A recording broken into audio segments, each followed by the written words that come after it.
So ఇక దిశ చూస్తే మనం దిశలో జిల్లాల యూనిట్గా డీలిమిటేషన్ జరగబోతుందంట. పునర్విభజనతో మారనున్న అసెంబ్లీల రూపురేఖలు, జిల్లా సరిహద్దులోని నియోజకవర్గంలోని మండలాలు, జనగణన తర్వాత రాష్ట్రంలో పెరగనున్న శాసనసభ స్థానాలు, గ్రామ మండల పట్టణ జిల్లా బార్డర్స్ వివరాలు అడిగిన కేంద్రం, డిసెంబర్ 31 నాటికి తుది జాబితా అందించాలని సూచన.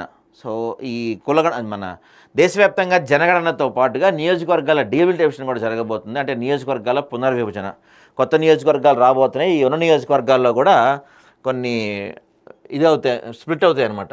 ఇక లోక్సభ ఎదుటకు పదవుల తొలగింపు బిల్లులు, 3 బిల్లులు ప్రవేశపెట్టిన అమిత్ షా, బిల్లు కాపీలను చించి హోంమంత్రిపైకి విసిరిన విపక్ష సభ్యులు.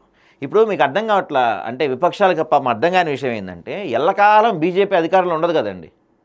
ఎల్లకాలం వీళ్ళు మారుతారు కదా, వీళ్ళు మారిన తర్వాత మీది అధికారంలోకి వస్తుంది కదా. ఈ బిల్లు ఏంటంటే ఎవరైతే ఈ బిల్లు ఉందో అది 2 వైపులా పదునున్న కత్తి.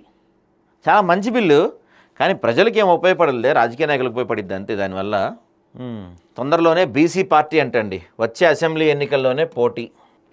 తీన్మార్ మల్లన్న చెప్తున్నాడు, బీసీలను టచ్ చేస్తే రాష్ట్రం అగ్నిగుండమే, మంచిర్యాల్లో తీన్మార్ మల్లన్న తొందరలోనే పార్టీ పెడుతున్నారంట. మరి ఆయన 5,000 కోట్లు లెక్కల అప్లికేషన్స్ ద్వారా వచ్చే ఆదాయం అంచనా వేస్తున్న అధికారులు, ఫీజు పెంచినా పోటాపోటీ దరఖాస్తులు 1,50,000కు పైగా రావచ్చని ఎస్టిమేషన్ అంటండి.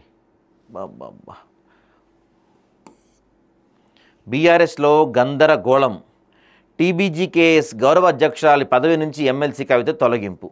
ఆమె అమెరికా వెళ్ళిందిగా, ఆమె అమెరికా వెళ్ళినప్పుడు ఇక్కడ ఇదంతా జరిగిపోతుంది. తీసేసి ఆమెను తీసి పక్కన పెట్టేసి కొప్పుల ఈశ్వరిని నియమించారు ఈ టీబీజీకేఎస్గా, దానికి అధ్యక్షులుగా, గౌరవ అధ్యక్షులుగా.